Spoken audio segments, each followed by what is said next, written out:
Venimos desglosando una serie de mensajes del capítulo 9 del Evangelio de Juan en estas predicaciones secuenciales y expositivas de la palabra del Señor. Y hoy vamos a centrarnos ya en la última parte de este capítulo, donde podríamos decir, hermanos, que se revela la ilustración central que envuelve a todo este pasaje.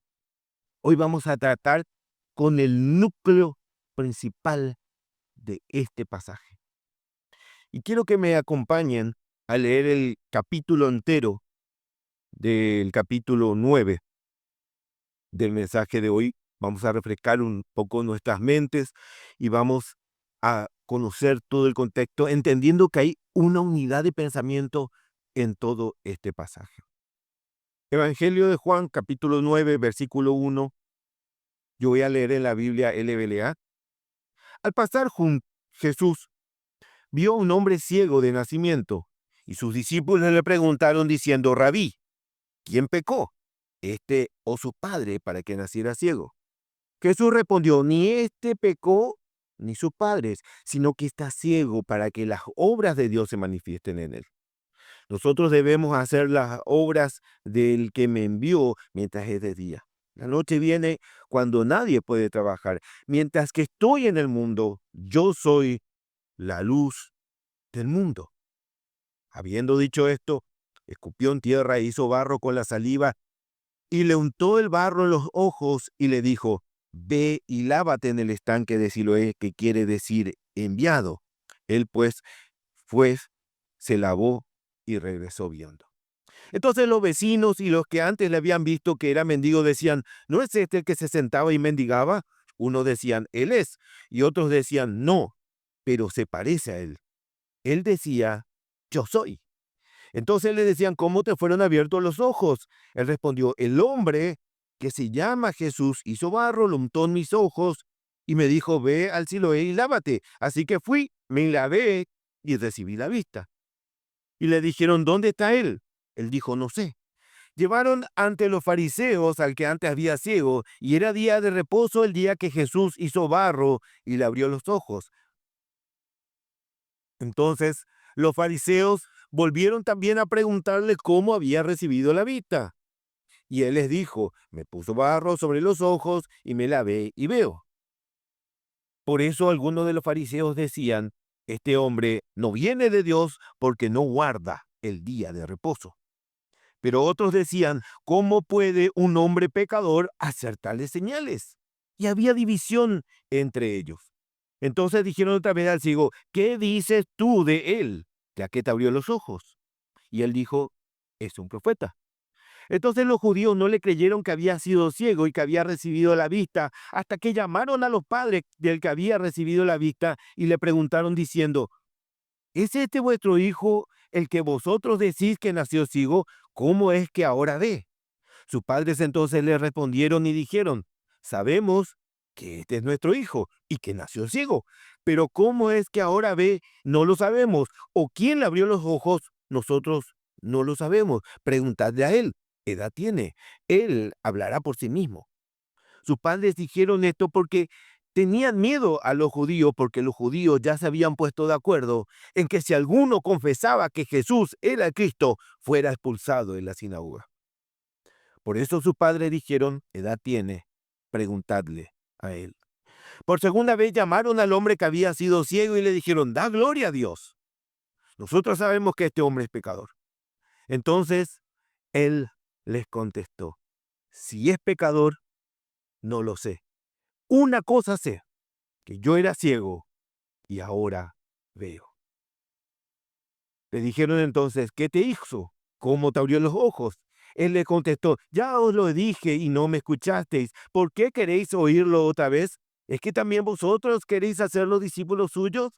Entonces lo insultaron y le dijeron: tú eres discípulo de ese hombre, pero nosotros somos discípulos de Moisés. Nosotros sabemos que Dios habló a Moisés, pero en cuanto a este, no sabemos de dónde es. Respondió el hombre y les dijo: pues en esto hay algo asombroso. que vosotros no sepáis de dónde es, y sin embargo, a mí me abrió los ojos. Y sabemos que Dios no oye a pecadores, pero si alguno teme a Dios y hace su voluntad, a este oye. Desde el principio jamás se ha oído decir que a alguien abriera los ojos a un ciego de nacimiento. Si éste no viniera de Dios, no podría hacer nada. Respondieron entonces ellos y le dijeron: tú naciste enteramente en pecado y nos enseñas a nosotros. Y le echaron fuera. Jesús oyó decir que lo habían echado fuera y hallándolo le dijo: ¿crees tú en el Hijo del Hombre? Él respondió y dijo: ¿quién es, Señor, para que yo crea en él? Jesús le dijo: pues tú le has visto, y el que está hablando contigo, ese es. Entonces dijo: creo, Señor, y le adoró.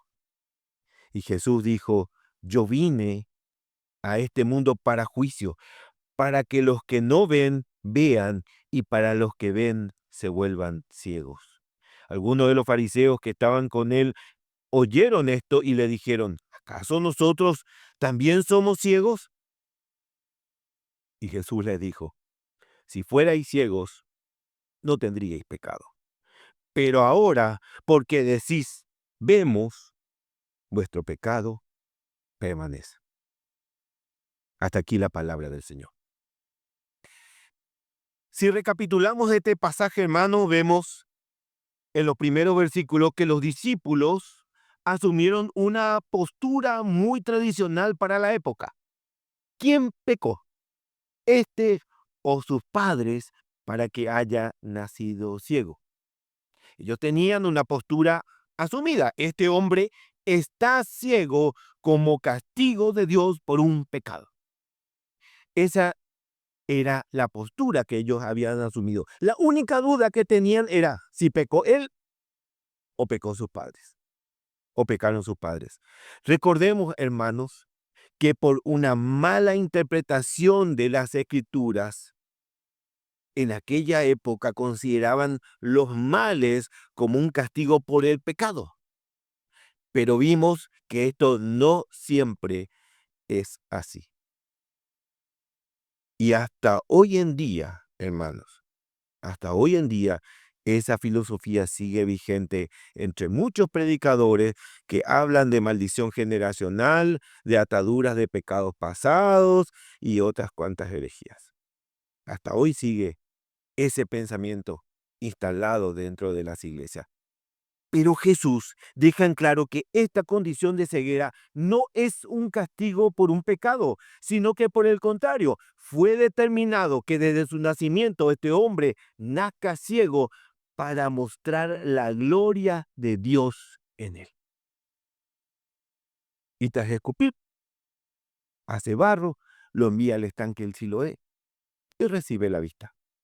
Esto genera gran asombro en la comunidad y lo llevan junto a los fariseos durante el interrogatorio, convocan a sus padres porque ellos no creían que este hombre había sido ciego, y podemos ver cómo sus padres optan por hacerse los desentendidos para evitar ser expulsados del templo. Versículo 20. Sabemos que este es nuestro hijo y que nació ciego. Pero ¿cómo es que ahora ve? No lo sabemos. ¿O quién le abrió los ojos? No lo sabemos. Preguntarle a él. Edad tiene. Él hablará por sí mismo. Sus padres dijeron esto, pues tenían miedo a los judíos, pues los judíos ya habían puesto de acuerdo que si alguno confesaba que Jesús era el Cristo, fuera expulsado de la sinagoga. Ser expulsado de la sinagoga, hermanos, no solamente conllevaba un bloqueo de la vida religiosa, también representaba una exclusión social total. El expulsado era visto como un paria. Nadie se juntaba con un paria. Nadie contrataba a un paria. Nadie compraba a un paria. Nadie le vendía a un paria. Y estos padres, aún sabiendo la razón de este hermoso milagro, aún pudiendo ver la vida de su propio hijo cambiar de manera radical al recibir la vista, aún al ver la mano misericordiosa de Dios en plena acción, amaron más los privilegios del mundo que dar gloria, reconocimiento y testimonio del poder de Dios. Qué triste, ¿verdad? Pero este pasaje no se quedó allí, porque vemos que este hombre que recibió la vista sí dio testimonio, aun cuando los fariseos lo increpaban en tono amenazante, aun sabiendo que habría consecuencias, aun sin conocer por completo a aquel que le dio la vista, él dio testimonio firme, claro y veraz.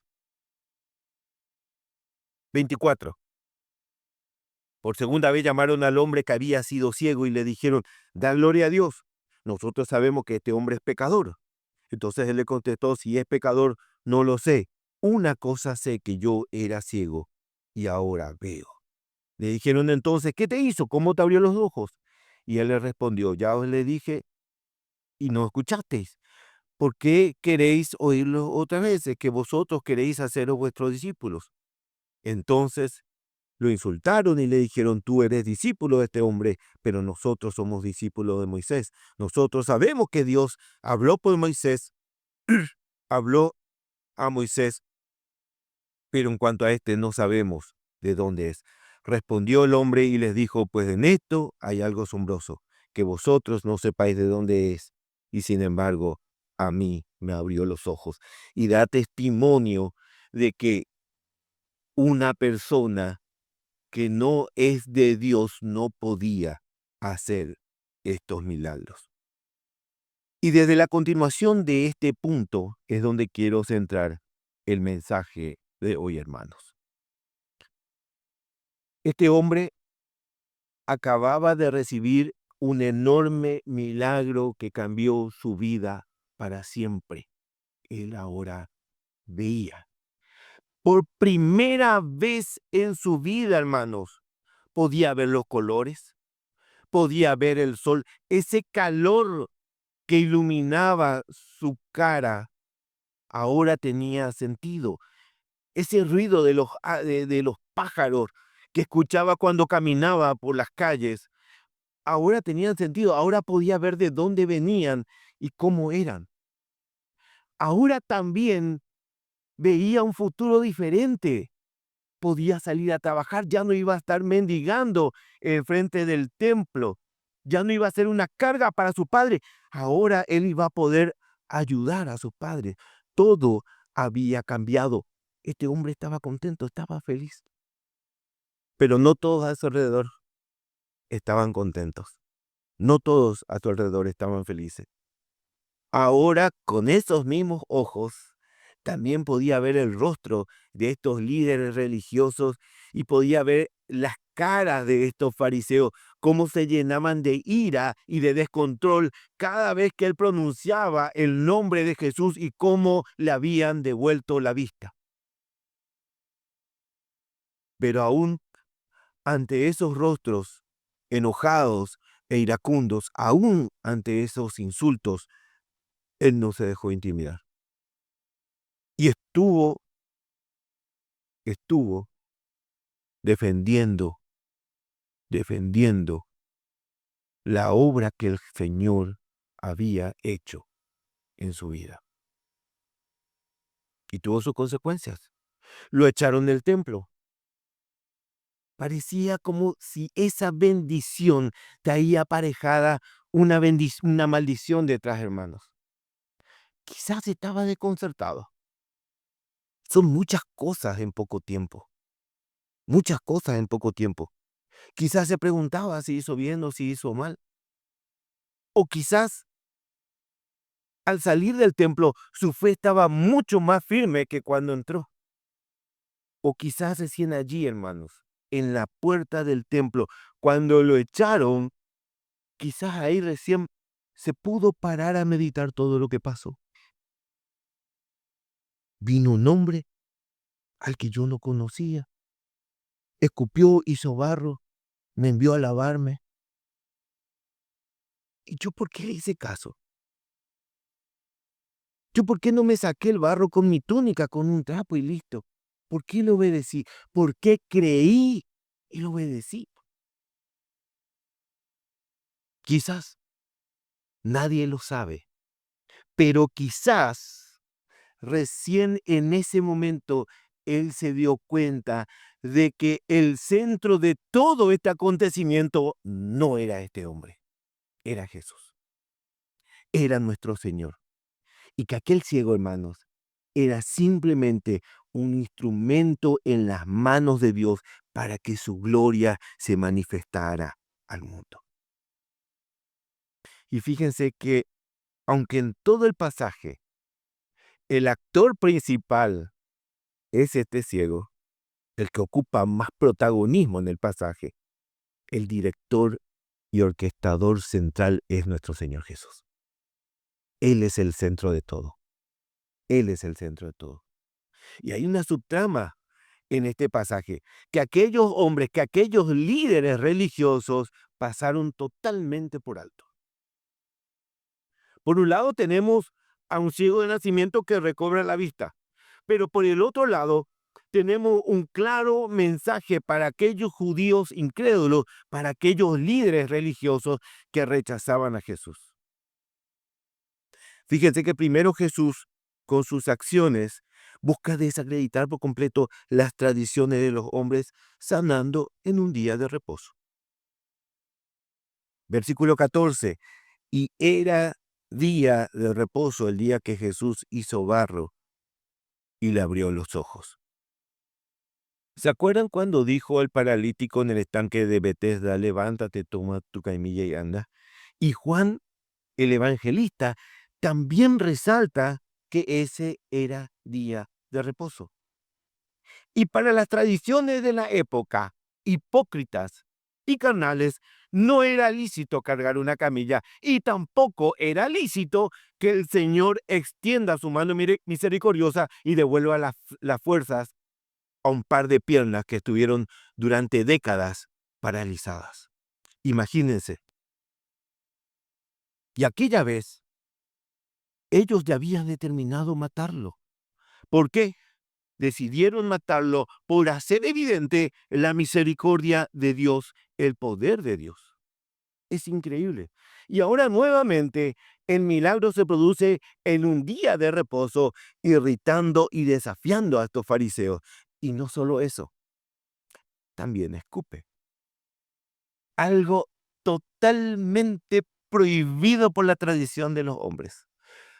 Porque, escuchen bien, al escupir podía hacer un surco en la tierra, y eso contaba como orar. ¿Qué tenían que hacer? Ellos tenían, en día de reposo, tenían que escupir sobre una piedra para evitar ese tipo de complicaciones en el día de reposo. Pero como si eso no fuera poco, hace barro, y eso cuenta como amasar, algo también condenado por la élite religiosa. Y para rematar, manda al ciego a que se lave en el estanque de Siloé. Y adivinen qué, prohibidísimo también. Hermanos, todo esto parece ridículo hoy en día. Todo esto nos parece ridículo, pero déjenme decirles que estos fariseos imponían este tipo de cargas permanentemente al pueblo, y no solo estas, muchísimas más. Muchísimas más. Habían puesto innumerables cargas sobre los hombros del pueblo, cargas que nunca fueron impuestas por Dios, haciendo que el día del reposo sea un eterno suplicio de reglas estrictamente de conducta. Era algo gravoso. Y Jesús vino de contramano a lo establecido por los hombres. Él venía a destruir aquella religión que se encontraba totalmente corrompida y a establecer una relación con Dios totalmente pura y santa, hermanos. Y si se fijan, hay una ilustración en este pasaje como si fuera una parábola viviente. Hay una imagen con el barro y el estanque para que este ciego pueda ver. Es como que hay un resumen del Evangelio de manera comprimida en este fragmento del Evangelio de Juan. ¿Quién busca al hombre? Jesús. Así como hoy Jesús busca a los suyos. ¿Y cómo están los suyos antes de venir a Cristo? Están cegados, están ciegos, están ciegos. Hermanos, el mundo está ciego y necesita la luz del mundo. El mundo está ciego. Fíjense lo que dice Jesús antes de detonar este gran milagro en el versículo 5. Mientras yo estoy en el mundo, yo soy la luz del mundo. Esta es la segunda vez que Jesús se refiere a sí mismo como la luz del mundo. Solo en el capítulo anterior, en el capítulo 8, en el versículo 12, en medio de la fiesta de los tabernáculos, Jesús se levanta y dice, yo soy la luz del mundo. El que me sigue no andará en tinieblas, sino que tendrá la luz de la vida. Y hay más menciones de cómo Jesús hace referencia a la luz del mundo. Pero quiero que nos centremos en esta relación entre la luz del mundo y la ceguera de este hombre. Hermanos, el ministerio mesiánico vino a traer vista a los ciegos, vino a traer luz. Eso anunciaban los profetas en la antigüedad. Y voy a citar 3 versículos de Isaías, que a menudo es denominado el profeta mesiánico por la forma y la claridad con la que revelaba al Salvador del mundo y cómo anunciaba su venida. Fíjense lo que dice Isaías, versículo 29. Capítulo 29, versículo 18. Isaías 29, 18.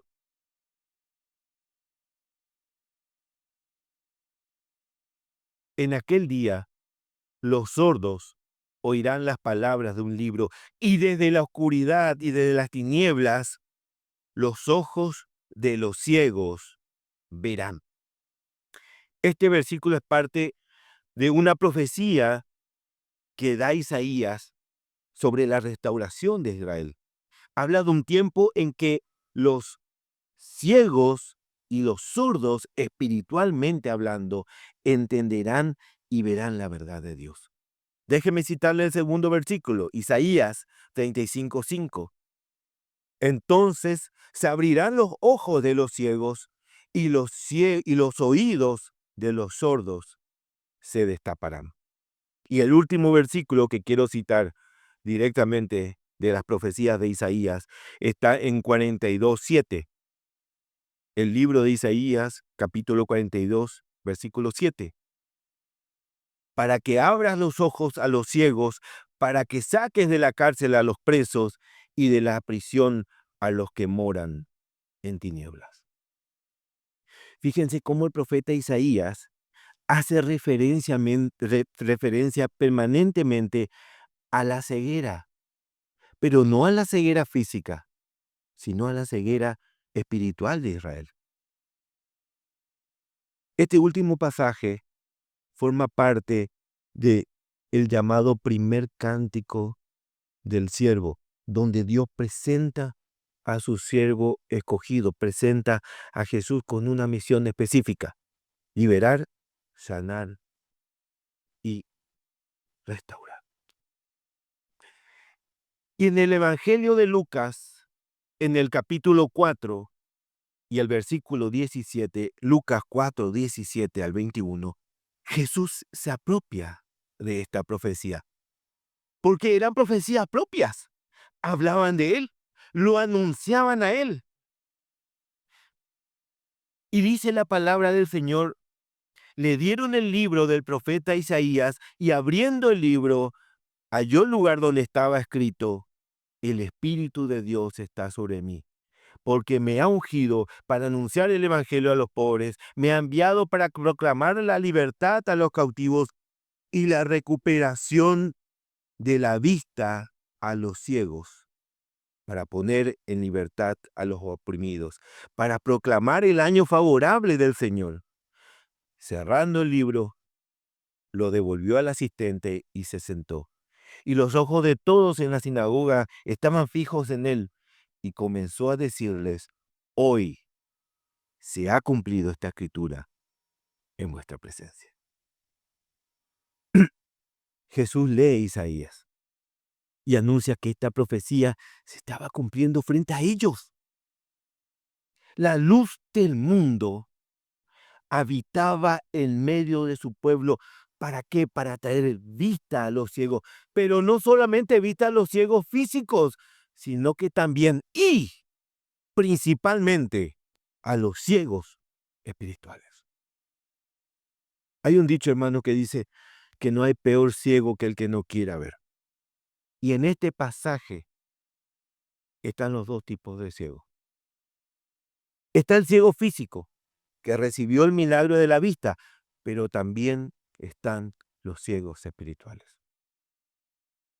Aquellos líderes religiosos, hermanos, estaban ante un milagro increíble. Estaban ante una muestra del mismo poder de Dios frente a ellos, pero ellos eligieron seguir siendo ciegos y rechazar al Salvador. Estos hombres, hermanos, estos fariseos que se encontraban ante una manifestación notoria e única del poder del Señor, que confirmaba cómo el Hijo era respaldado por el Padre. Estos hombres, hermanos, decidieron negar los hechos claros y contundentes y en vez de glorificar a Dios, blasfemaron contra el Hijo. Este hombre está en pecado. El Hijo de Dios, que jamás pecó, que pasó por este mundo, que cumplió la ley de manera perfecta. Estos hombres, estos líderes religiosos, blasfemaban acusándole de pecador, sin ninguna prueba, sin ningún testimonio. Tenían claras evidencias, visibles evidencias. Pero cuando no querés ver la mano de Dios, sos el peor ciego de todos. Este milagro, hermanos, era una evidencia contundente de la gracia y el poder de Dios que confirmaban a Jesús, pero estos ciegos espirituales no podían ver.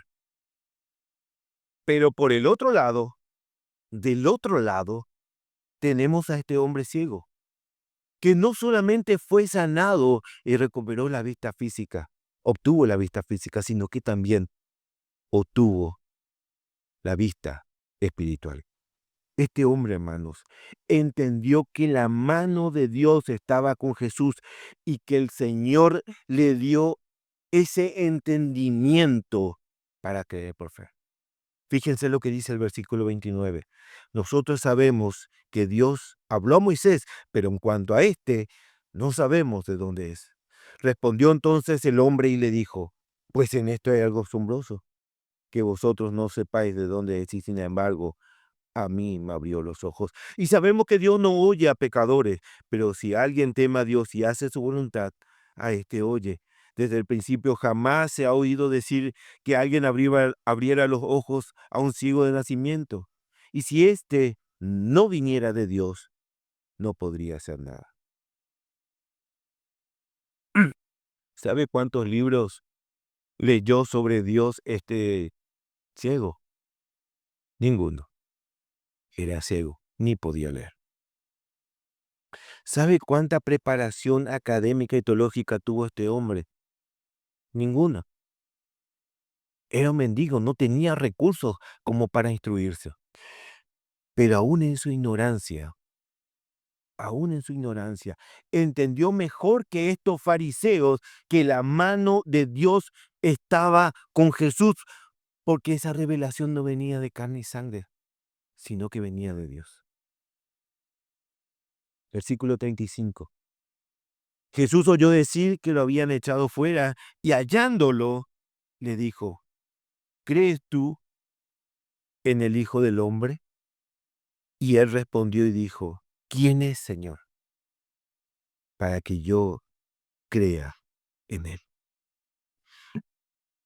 Acá hay un hombre que no busca argumentos, no busca justificaciones, no cuestiona, no contradice. Y no sé qué tengo que hacer, cuánto me va a salir. No, no, no. ¿Quién es, Señor, para que yo crea en él? ¿Quién es, Señor, para que yo crea en él? Y acá podemos ver este claro contraste entre estos fariseos y el sanado. Mientras que los fariseos se rebuscaban en algún pelo entre la lana para tratar de encontrar algún argumento y poder negar a Jesús, este hombre no pidió ningún argumento. Ni uno, ni uno. Versículo 37. Jesús le dijo, pues tú le has visto, y el que está hablando contigo, ese es. Entonces dijo, Señor, creo, y la adoro. Y Jesús no rechaza esta adoración, porque este hombre no estaba adorando a un humano cualquiera, no estaba adorando a una criatura, estaba adorando al Dios hombre encarnado, al Verbo hecho carne. Por eso Jesús acepta esa adoración. Pues tú le has visto. ¿Sabe con qué ojos le vio? Con los ojos que Jesús le dio. Y no hablo solamente, hermanos, de sus ojos físicos, hablo también de sus ojos espirituales. El Señor le abrió ambos ojos. Y ahora él podía reconocer en Jesús al Hijo de Dios, a un Salvador majestuoso y digno de adoración. Luego Jesús proclama esta sentencia que poco tiene que ver con la salud física. Versículo 39. Jesús dijo, yo vine a este mundo para juicio, para que los que no ven vean y para que los que ven se vuelvan ciegos. Y algunos de los fariseos que estaban con él oyendo esto le dijeron, ¿acaso nosotros también somos ciegos? Jesús les dijo, si fuerais ciegos, no tendríais pecado, pero ahora, porque decís vemos, vuestro pecado permanece. Las propias palabras de estos fariseos terminaron dictando su sentencia, hermanos. Estos hombres seguirían siendo ciegos espirituales. Y esto es lo mismo que dice Juan en el capítulo 3, versículo 19 al 21. Juan 3, 19 al 21 dice, y esta es la condenación, que la luz del mundo, que la luz vino al mundo, y los hombres amaron más las tinieblas que la luz, porque sus obras eran malas. Porque todo aquel que hace lo malo aborrece la luz y no viene a la luz para que sus obras no sean reprendidas. Mas el que practica la verdad viene a la luz para que sea manifiesto que sus obras son hechas en Dios. Hermanos, la luz vino al mundo y los hombres amaron más las tinieblas que la luz. Prefirieron ser ciegos antes que abrazar la luz. Prefirieron ser ciegos antes que abrazar la luz. Y yo antes de cerrar este sermón quiero que piense en esto. El Señor vino a traer vista a los ciegos. El Señor vino a traer vista a los ciegos. Hoy en día, hermanos, desde los púlpitos se habla mucho de la sanidad que puede dar el Señor Jesús y se pregona mucho sobre cómo el Señor puede sanar de distintas dolencias, incluida la ceguera. Y muchos van a esas iglesias en grandes cantidades buscando esos milagros. Pero qué poco se está predicando en las iglesias sobre aquella ceguera que lleva al hombre a la condenación. Qué poco se habla de que el hombre está ciego, está cegado por el pecado y sin Cristo no solo va a morir en esa condición, sino que esto lo lleva a la misma condenación, hermano. Esta ceguera es mucho más importante que la ceguera física. Y sobre esta ceguera es la que tenemos que predicar desde los púlpitos. Pero también usted tiene que llevar este mensaje. El Señor vino a traer vista a los ciegos. Esa es una obligación nuestra, hermano. Fíjense que dice Pedro, Primera de Pedro, capítulo 2, versículo 9. Primera de Pedro 2, 9. Porque vosotros Sois linaje escogido, real sacerdocio, nación santa, pueblo adquirido para posesión de Dios, a fin de que, a fin de que anunciéis las virtudes de aquel que os llamó de las tinieblas a su luz admirable. Hermanos, somos pueblo suyo, adquirido con una misión: anunciar las virtudes, dar testimonio de Jesús, quien es ese Salvador admirable que te llamó de las oscuridades, desde las tinieblas, desde la ceguera a la luz. Hermanos, allá afuera todo el mundo debe escuchar que el Señor vino a traer vista a los ciegos. Y no solo eso, también tiene que escuchar que solo el Señor puede dar vista a los ciegos. Solo el Señor puede dar vista a los ciegos. Versículo 39, yo vine a este mundo para juicio, para que los que no ven, vean, y para que los que ven se vuelvan ciegos. Saben, hermanos, ser sanado de esta ceguera espiritual, la consecuencia del pecado, no depende del ciego. No depende del ciego. No hay manera de que ese velo sea retirado de sus ojos si no es por la gracia de Cristo. No hay manera. Pero así como está en su soberana voluntad traer la vista sobre quien quiere, también está en su soberana voluntad que permanezca en ceguera quien Él quiere. Quien Él quiere. Y en este versículo, Jesús dice que trae vista a los ciegos y ceguera a los que ven. Pero esto no es en el plano físico, hermanos, sino en el plano espiritual. Y acá el problema no está en los que se sabe que son ciegos, en los que se reconocen como ciegos, porque ellos saben que están ciegos, ellos saben cuál es su limitación, ellos reconocen que están ciegos y que son dependientes. Acá el problema está en aquellos que dicen, yo veo, en aquel que dice, yo puedo, en aquel que dice, yo soy. Ya ese que es autosuficiente. Él elige el camino y lo toma y lo camina porque dice, veo. Pensando que ven, están ciegos. Pensando que sirven al Señor, van en contra de Él. El que dice que ve, no acepta la guía del Señor. Y ahí está el problema.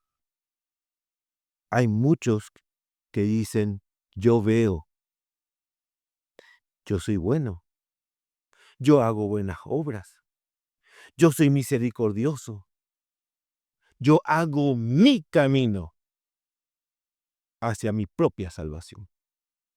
Hermanos, esos no quieren reconocer que están ciegos y que solo Jesús puede darles vista.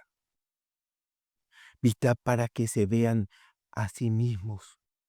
Vista para que se reconozcan cuán pecadores son y para que vean a Jesús, su majestuoso Salvador. Esa misma luz, hermanos, que vino al mundo y que da vista a los ciegos, encandila, enceguece a aquellos que dicen que ven.